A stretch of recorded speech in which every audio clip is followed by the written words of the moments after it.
This channel does not promote any violent, harmful, or illegal activities. All content provided by this channel is meant for an educational purpose only. একটা বিষয় দেখা যাচ্ছে এরকম একটা বিষয় সামনে আসছে যে অনুপ্রবেশকারীরা জঙ্গিরা বাংলায় আসছে, তারপরে পরিযায়ী শ্রমিক হয়ে অন্য রাজ্যে চলে যাচ্ছে। দেখুন, আপনারা বা আপনাদের বিভিন্ন মিডিয়ায় যেটা আমরা বিভিন্ন ব্যক্তিকে যেভাবে আপনারা তুলে ধরছেন যে জঙ্গি হিসাবে, আমি মনে করি নিশ্চয়ই তারা কোনো খারাপ কাজের সঙ্গে বা জঙ্গি সংগঠনের সঙ্গে যদি তাদের ট্যাগ থাকে বা যুক্ত থাকে, তাহলে তাদের প্রিভিয়াস ব্যাক রেকর্ডটা দেখতে হবে যে যদি কোনো জায়গায় তারা এই ধরনের কাজের সঙ্গে যুক্ত থেকে অ্যারেস্ট হয়ে থাকে বা যদি জেল কাস্টডিতে থেকে থাকে, তারপরে তারা কেন জুডিশিয়ালের কাছ থেকে আবার বেল পেয়ে গেল বা তারা বাইরে কি করে আসলো, এটা একটা প্রশ্ন। দুই হচ্ছে যে কাউকে কোনো একটা বেআইনি অস্ত্র বা কারো কাছে একটা কারো লেখা জঙ্গি সংগঠনের কোনো একটা বই কারো কাছে পাওয়া গেলেই তাকে জঙ্গি প্রমাণ করতে ভারতবর্ষের যা আইন তাতে অনেক কাঠখড়ি পোড়াতে হয়। তো আমার মনে হয় জুডিশিয়ালকেও আরও বেশি সিরিয়াস হতে হবে। আর যারা এই সমস্ত বিভিন্ন জায়গায় জন্মগ্রহণ করার পর নিজেদের স্বার্থসিদ্ধি করার জন্য বিভিন্ন অসৎ উপায়ে বিভিন্ন জাল কাগজপত্র জোগাড় করে, কোথাও বাংলায় হতে পারে, কোথায় ত্রিপুরায় হতে পারে, আসামে হতে পারে, শুধু বাংলার নামে বললেই হবে না। আমরা দেখতে পাচ্ছি যে বিভিন্ন প্রদেশে এই ধরনের লোকরা, তো দুজন ধরা পড়েছে কেরল থেকে, দুজন মুর্শিদাবাদ থেকে, কালকে দুদিন আগে ধরা পড়েছে আসাম থেকে। তাহলে আপনি শুধু বাংলাকেই এর মধ্যে কাঠগড়ায় দাঁড় করাবেন, এটা যেমন ঠিক না। পাশাপাশি যে সমস্ত অন্য দেশ থেকে, বাংলাদেশ বলুন বা অন্য কোনো দেশ থেকে যদি কোনো টেররিস্টরা এখানে প্রবেশ করে, তারা তো সহজ রাস্তায় আসতে পারবে না, তারা তো বাঁকা রাস্তায় আসবে, এটা আপনিও জানেন আমরাও জানি। তাহলে ইন্টেলিজেন্সি ডিপার্টমেন্ট বা ভারতবর্ষের যাদের স্বরাষ্ট্র মন্ত্রকের যে সমস্ত বর্ডারকে এখনও মুর্শিদাবাদ জেলায় প্রায় 171 কিলোমিটার মানে ওপেন বর্ডার আছে, যেখানে কোনো তারাকাটের বেড়াও নেই, কোনো প্রাচীরও নেই, কোনো কিছুই নেই। তাহলে সেখানে তো কেউ রিস্ক নিয়ে অবাধে সমুদ্রয় ঝাঁপ মেরে, পদ্মায় ঝাঁপ মেরে সাঁতার কেটে এপারে চলে আসতে পারে, এপারের লোক আবার ওপারে চলে যেতে পারে, এটা তো ওপেন হয়ে আছে।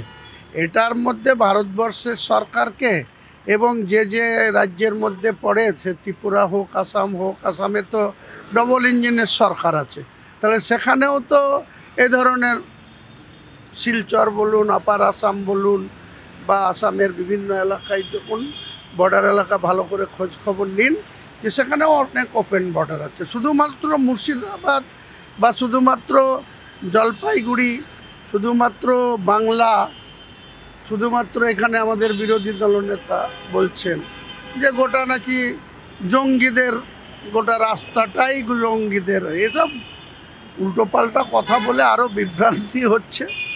এটা না বলাই ভালো। প্রশাসনের মতো করে কাজ করুক, শক্তপোক্তভাবে নিজের দেশের স্বার্থ সুরক্ষিত রাখুক, জাতিভেদ নির্বিশেষে সমস্ত মানুষের সুরক্ষিত কি করে থাকবে, শান্তিতে আমরা কি করে থাকবো, সেটা সে সেন্ট্রাল গভর্নমেন্ট বলুন, স্টেট গভর্নমেন্টের কোনো আধিকারিক বলুন, তারা সেটা দায়িত্বটা সঠিকভাবে পালন করুক না, তাহলে তো এত কথা আসবে না, এত সমস্যা। হ্যাঁ, অনেকটা এরিয়া আপনারা ভিজিট করুন। আমি বলছি রানীনগর বিধানসভার রানীনগর 1 এবং 2 দুটো ব্লক আছে।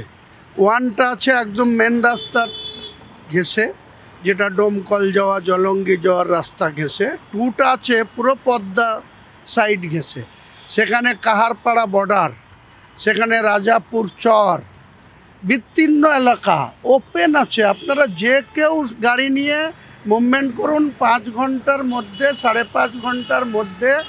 আমি ওখানে 2019 সালে লোকসভার ক্যান্ডিডেট ছিলাম। আমি এই রাজাপুর চর থেকে শুরু করে বিভিন্ন চর এলাকায়, এপারে ইন্ডিয়ার সীমানা, ফাঁকা জমি, সেখানে ক্যানেল আছে, সেখানে পদ্মা আছে, পদ্মার পাশে আবার আলাদা ক্যানেল বেরিয়ে গেছে, সেখানে লোকে মাছ ধরে, মাছ চাষিরা চাষ করে। সেখানে আমি নিজে এপার থেকে দাঁড়িয়ে ওপারে বিল্ডিং দেখেছি, বলতে রাজশাহীর বিভিন্ন এলাকা। তাহলে আপনি বলুন যে কোনো মানুষ যদি মনে করে আমি রিস্ক নিয়ে এক দৌড় দিয়ে আমি ওপার চলে যাব, ইন্ডিয়ার মানুষ চলে যেতে পারবে, তার রিস্ক থাকবে। ওখানকার বিডিআররা যদি তাকে ধরে বা গুলি করে তাহলে তার মৃত্যু ঘটতে পারে। একইভাবে ওপার থেকে যারা আসছে তারাও জীবনের ঝুঁকি নিয়ে যেখানে একবারে আসছে, বর্ডার সিকিউরিটি ফোর্সের দ্বারা তারাও আক্রান্ত হতে পারে, গুলি খেয়ে মরতে পারে। কিন্তু মানুষ যদি তার ব্যক্তিগত স্বার্থকে প্রায়োরিটি দিয়ে যদি এই ধরনের রিস্ক নেয়, তাহলে আপনি কি করবেন, আমি কি করব? সরকারের যারা আধিকারিক, যারা প্রশাসনে আছে, সমন্বয় রেখে, সেন্ট্রাল গভর্নমেন্ট, স্টেট গভর্নমেন্ট আধিকারিকরা সমন্বয় রেখে, এটা দেশের সার্বভৌমত্বের ক্ষেত্রে তো কোনো কম্প্রোমাইজের প্রশ্ন নেই। আমরা কেউই চাই না আমাদের শান্তিতে ঘুমোতে কেউ বাধা সৃষ্টি করুক। আমরা কেউ চাই না আমাদের নিজের ধর্মচারণ যেমন আমরা করব, একইভাবে গোটা পশ্চিম বাংলার মানুষ হিসাবে আমরা সম্প্রীতি এবং শান্তি বিরাজ করুক, এটাই তো আমাদের কাম্য। তৃণমূল কংগ্রেস তারা জঙ্গিশ্রী জঙ্গি সাথী প্রকল্প চালাচ্ছে। আপনি, শওকত মোল্লা, আব্দুল রহমান বক্সি, আপনারা নাকি জঙ্গিশ্রী জঙ্গি সাথী প্রকল্প চালাচ্ছেন, সুকান্ত মজুমদার বলছেন। সম্পূর্ণ বাজে কথা বলছে। সুকান্ত মজুমদারের যেখানে বাড়ি, যে জায়গা থেকে তিনি উঠে এসছেন, তিনি আরএসএসের ট্রেনিং প্রাপ্ত একজন প্রফেসর। প্রভিশনটা তিনি অধ্যাপনা করতেন। ঘটনাক্রমে এই আরএসএসের যোগসূত্র ধরেই দিলীপ ঘোষও রাজ্যের বিজেপির নেতা। 2015 সালের আগে পশ্চিমবাংলার মানুষ দিলীপ ঘোষ বলে একজন আছে, তা কেউ চিনত না।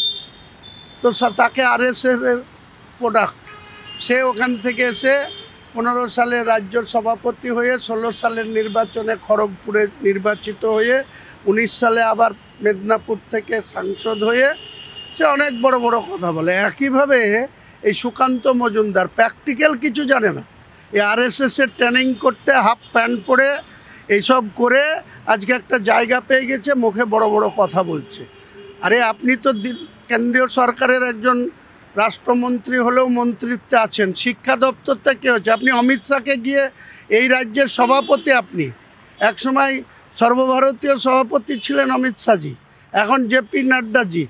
বসুন না, বসে এইসব ওপেন বর্ডারগুলা রাজ্য সরকার কেন জমি দিচ্ছে না, কোথায় জটিলতা, কোথায় সমস্যা, সেটা রাজ্য সরকার আর কেন্দ্র সরকার দুজনেরাই তো দায়বদ্ধ। সেখানে বসে কাজ করুন। 12 ফুট উঁচু করে, 10 ফুট চওড়া করে, 10 ইঞ্চি চওড়া করে ওয়াল দিয়ে দিন। জেলখানার যেমন প্রাচীর উঠে, আলিপুর সেন্ট্রাল জেলের ছিল প্রাচীর, বহরমপুর সেন্ট্রাল চলে যান, অনেক 14 ফুটের প্রাচীর আছে, সেইভাবে প্রাচীর তুলে দিন না। বর্ডার সিকিউরিটি ফোর্সও দরকার হবে না, বিআরডি ওদেরও দরকার হবে না, তুলে দিক না, অসুবিধা কোথায়? আমরা কি কেউ বাধা দিয়েছি? এসব ফেক কথাবার্তা বলে বাজার গরম করছেন, যেমন শুভেন্দু অধিকারী করছেন, সুকান্ত মজুমদার করছেন, দিলীপ ঘোষ করছেন। ওরা নিজেরাই তো সেন্ট্রালে ক্ষমতায় আছে, আর বাংলায় না হয় ডবল ইঞ্জিনের সরকার নেই। আরে তোমার আসামে তো ডবল ইঞ্জিনের সরকার, তোমার ত্রিপুরাতে তো ডবল ইঞ্জিনের সরকার, তা তোমরা সেখানে কেন ধরা পড়ছে? আসামে কেন এই নাজমুল না কি নাম একটা ধরা পড়েছে, তো কেন ধরা পড়েছে? তার দায় কে নেবে? এমনিতে ওরা মাঝে মাঝে বলে যে অন্য কাউকে ভোট দিয়ে না, আমরা দিল্লিতে আর বিভিন্ন রাজ্যগুলা সব আমাদের পদ্ম ফুলে ছেপে দিন। তা ডবল ইঞ্জিনের সরকার হয়েই বা কী হচ্ছে? মানুষ কি পাচ্ছে আপনাদের কাছে? বিজেপি সরকার ক্ষমতায় এসছে 2014 সালে। মোদিজি বলেছিল না খাউঙ্গা না খানে দোঙ্গা। কি হচ্ছে? বেকার সমস্যা বেড়েই যাচ্ছে, কোনো কাজকর্ম নেই, শুধু এই ধরনের রাম মন্দির, কার মসজিদের তলায় কি আছে সেইটা খুঁজে বেড়াচ্ছে। তো এ করে কি মানুষের কোনো কাজ হয়? মানুষের উন্নয়ন করতে গেলে মনোবেশ দিতে হয়। উন্নয়ন কি করে হবে? শিল্প কারখানা কি করে বাড়বে? কোটিপতি যারা আছে, আরবপতি যারা আছে, তারা টাকা মেরে বাইরে চলে যাচ্ছে, তাদের শেল্টার দিতে ব্যস্ত। আবার তাদের এখানে রাজ্য নেতারা বড় বড় কথা বলছে। আগে রাঘব বোয়াল ডাকাতদের ধরে নিয়ে এসো, তারপরে এসব ছুঁচকি চোর, ছাগল চোর, মুরগি চোর এদেরকে ধরে শাস্তি দাও না রে ভাই, কে নিষেধ করছে? তো তৃণমূল কংগ্রেস টিএমসি মানে হচ্ছে টাকা মারা কোম্পানি। শুভেন্দু অধিকারী আজকে একটা টুইট করেছে, কয়েকদিন আগে আপনাদের এলাকারও একটা আবাসের একজন ভদ্রমহিলা তিনি টাকা চাইছেন, আপনাদের বুথ সভাপতি, এরকমটা শুভেন্দুবাবু তার টুইটে বলেছিল। আজকেও চোপড়ার একটা ঘটনা এরকমভাবে সামনে নিয়ে এসে বলছে তৃণমূল মানে টিএমসি মানে টাকা মারা কোম্পানি। এই শুভেন্দুবাবু হচ্ছে টিএমসির এই তুলাবাজ। উনি বলেন তৃণমূল কংগ্রেস, তুলা। তৃণমূলকে উনি অপব্যাখ্যা করে বলেন তৃণমূল কংগ্রেস, মানে তুলা তুলে। এই শুভেন্দুবাবু মাস্টার মাইন্ড। আমার মুর্শিদাবাদ জেলায়, পাশের মালদা জেলায়, উত্তর দিনাজপুর জেলায় উনি ওই 19শে ডিসেম্বর 2019-20 আগে 19শে ডিসেম্বর 2020-তে উনি অমিত শাহর পায়ে হাত দিয়ে উনি বিজেপিতে গেছিলেন। তার আগে উনি এত ট্রেনিং করেছেন, নিজে টাকা তুলতে গিয়ে এত প্র্যাকটিস করেছেন, সেসব ওনার এখন হঠাৎ করে মনে হচ্ছে, তাই টুইট করে বলছেন। মাস্টার মাইন্ড যদি বলা যায়, তাহলে আমি বলছি তৃণমূলের কোনো অংশে যদি, কোনো জায়গায় যদি এই বীজ রোপণ হয়ে থাকে যে টাকা তোলা, তার মাস্টার মাইন্ড হচ্ছে শুভেন্দু অধিকারী। শুভেন্দু অধিকারী এই বিদ্যাটা নিজেও খুব ভালো করে রপ্ত করেছে এবং ট্রেনিং করে গিয়েছে। কাজেই 4 বছর হলেও আস্তে আস্তে সেটার হয়তো কিছুটা বিস্তার হয়েছে। আবার যদি কড়া হাতে আমাদের দিদি দেখে, তাহলে আবার এটা কমতেও থাকবে। কিন্তু এই সমস্ত ডেঞ্জারাস লোক যারা আজকে বড় বড় কথা বলছে, এরাই তো বলছি মাস্টার মাইন্ড ছিল গরু পাচারকারীর টাকা, তারপরে কোথায় কাকে আবাসন প্রকল্প দিতে হবে তার টাকা, কোথায় আইসিডিএসের চাকরি দেবে তার জন্য মাথা পিছু 2 লাখ টাকা, কোথায় হোমগার্ডের নিয়োগ হবে তার জন্য টাকা।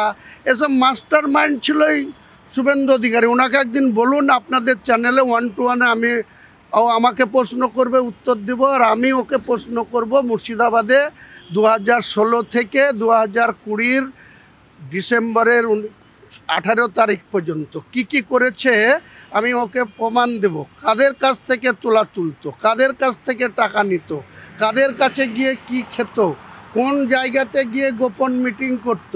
আমার সামনে ক্ষমতা আছে, আমার সাথে বসবে, আর উনি আমাকে যা বলবেন, প্রশ্ন করবেন, আমি অন ক্যামেরায় তার উত্তর দেব। আর ওনার আমি প্রশ্ন করব, উনি উত্তর দেবেন। মুখে অনেক কিছু বলা যায় দাদা, এরা তো চুরি বিদ্যাটা এরাই শিখিয়ে এসছে তৃণমূলকে। আজকে বড় বড় কথা বলছে।